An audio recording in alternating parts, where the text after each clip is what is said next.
जज साहब ने सजा सुनाई कि तभी वहां पर एक सर्वेंट और आलेख की मां के साथ अरविंद की मां यानी कि आलेख की दादी आ पहुंची। जज साहब आपसे एक विनती करना चाहूंगी, आलेख की दादी ने कहा। जज साहब ने उनकी तरफ देखा। मैं आलेख की दादी अभिलाषा और ये उसकी मां अरुणा है।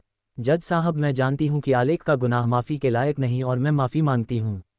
साथ ही मैं चाहती हूं और ये विनती है मेरी कि आपती के और आलेख के विवाह की अनुमति दे आप। मैं आलेख की गलती सुधारना चाहती हूं और उसे अपने घर की बहू यानी कि आलेख की पत्नी बनाना चाहती हूं। आप इसके लिए परमिशन दे दीजिए जज साहब।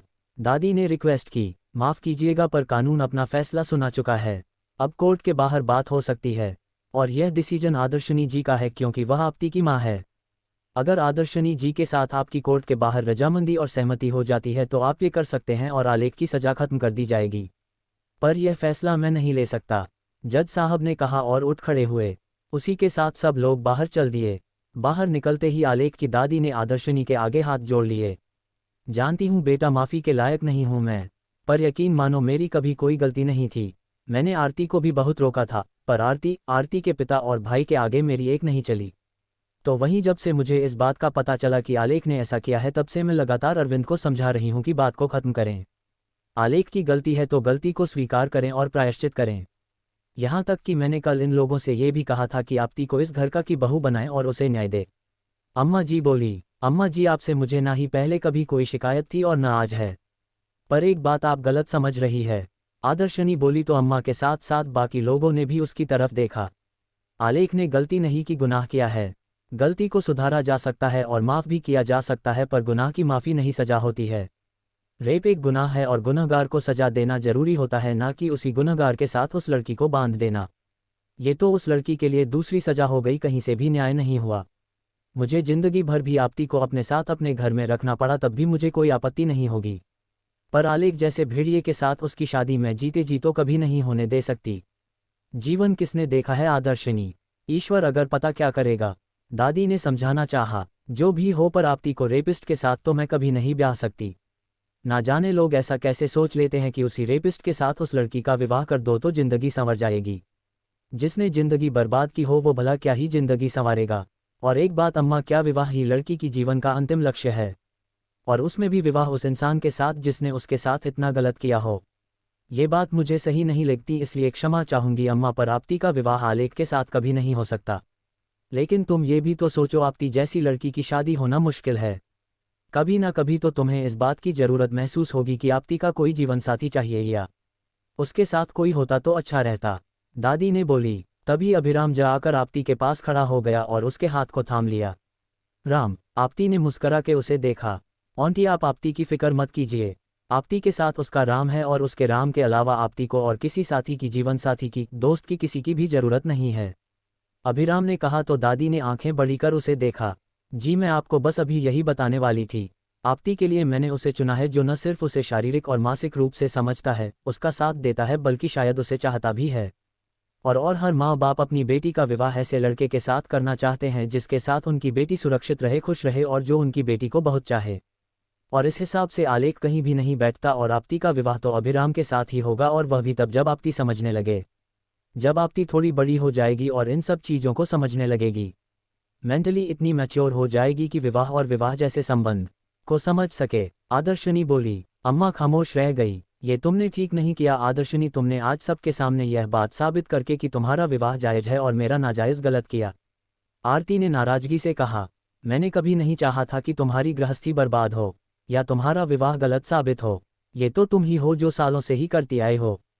सालों पहले भी तुमने यही किया था, और सबसे बड़ी बात, जब मैंने केस किया था तो अविनाश तो आए ही थे मेरे पास हाथ जोड़कर माफ़ी मांगने और अपनी इज्जत की दुहाई देने। साथ ही साथ तुम भी आई थी छिपते छुपाते रोते हुए, ये कहकर कि तुम्हारा और तुम्हारे बच्चे का भविष्य बर्बाद हो जाएगा, तुम लोग कहीं के नहीं रहोगे। तब मैंने अपनी दोस्ती उसे समय भी निभाए और दोस्ती के साथ साथ मैंने उसे समय इंसानियत निभाई थी एक औरत के लिए। पर तुम इस लायक ही नहीं थी, तभी सालों बाद भी तुमने वही काम किया। आज अगर तुम चाहती तो आलेख के खिलाफ और मेरी बेटी के साथ खड़ी होती, क्योंकि तुम भी सच्चाई जानती थी। पर उल्टा तुमने अपने भाई के साथ मिलकर मुझ पर और मेरी बेटी पर कीचड़ उछालना चाहा। पर तुम ये भूल गई आरती कि जब हम किसी दूसरे पर कीचड़ उछालने के लिए हाथ कीचड़ में डालते हैं तो हम खुद पूरे उस कीचड़ में सन जाते हैं। वही तुम्हारे साथ हुआ है। तुमने मुझ पर कीचड़ उछालने की कोशिश में खुद को पूरी तरीके से कीचड़ में गिरा लिया है, और इसके लिए मैं तुमसे ना ही तो माफ़ी मांगूंगी और ना ही तुम्हें कभी माफ़ करूंगी, आदर्शनी ने कहा और अविनाश की तरफ देखा जो कि उसे ही देख रहे थे। अविनाश ने उसके आगे हाथ जोड़ लिए। जानता हूं मैं कि मेरी गलती माफ़ी के काबिल नहीं है, फिर भी हो सके तो मुझे माफ़ कर देना। मैं ये भी जानता हूं कि तुम्हारे और आपती के जीवन में ना ही मेरा कोई अस्तित्व है और ना ही आगे कभी होगा, पर हो सके तो मुझे माफ़ कर देना और मेरे अथर्व और आपती का ख्याल रखना। अविनाश बोले और अथर्व की तरह देखा जो कि आदर्शनी ने के पास ही खड़ा था। बहुत हिम्मती हो बेटा और मुझे गर्व है तुम पर। काश कि तुम्हारे जैसी हिम्मत मुझ में होती। आपने हिम्मत की होती तो ये सब न होता। और मुझे इस बात को कहने में कोई भी शर्म नहीं है कि मेरी मॉम आदर्शनी है और मेरी बहन आपती, और मैं आज भी उनके साथ हूँ, कल भी उनके साथ था और आगे भी रहूँगा, अथर्व बोला। तभी कुछ पुलिस वाले आलेख और अरविंद को लेकर वहाँ से निकलने लगे। अरविंद को दूसरी वैन में पुलिस कस्टडी में ले जाने के लिए ले गए तो वहीं आलेख को जेल में शिफ्ट करने के लिए कुछ पुलिसकर्मी लेकर जा रहे थे कि तभी आलेख आदर्शनी के सामने आ खड़ा हुआ। तुम्हें क्या लगता है कि तुमने मुझे हरा दिया आदर्शनी? नहीं, बिल्कुल नहीं। अब मैं यहाँ से हाई कोर्ट में याचिका लगाऊंगा और वहाँ से खारिज होती है तो सुप्रीम कोर्ट में लगाऊंगा, और मैं बाहर आकर रहूंगा, और जिस दिन मैं बाहर आया तुम्हारी और तुम्हारी इस पागल बेटी की जिंदगी तबाह कर दूंगा। कोर्ट रूम से बाहर निकलते ही आलेख ने आदर्शनी को धमकी दी, पर इससे पहले कि आदर्शनी कोई जवाब देती एक गोली की आवाज़ आए और आलेख वहीं ढेर हो। सब ने पलटकर दूसरी तरफ देखा तो अविनाश हाथ में गन पकड़े खड़े थे। जो काम बहुत पहले कर देना चाहिए था वह आज किया है। जिस दिन मुझे पता चला था कि इसने मेरी बेटी के साथ गलत किया दिल तो उसी दिन किया था कि इसे गोलियों से भून दूं, और आज हिम्मत कर ली। आज अपने बेटी के गुनहगार को अपने हाथों से सजा देकर बहुत ही सुकून महसूस हो रहा है, और इस बात की तसल्ली है कि मेरी बेटी सुरक्षित है। वरना ये कल को सुप्रीम कोर्ट जाता, हाई कोर्ट जाता है और कहीं ना कहीं से कुछ ना कुछ ऐसा करता कि इसे रिहाई मिल जाती, और उसी के साथ मेरी बेटी के ऊपर फिर से खतरा मंडराने लगता है। जिंदगी भर बाप होने का कोई भी फर्ज नहीं निभाया है मैंने, और अब जिंदगी से कोई शिकायत नहीं।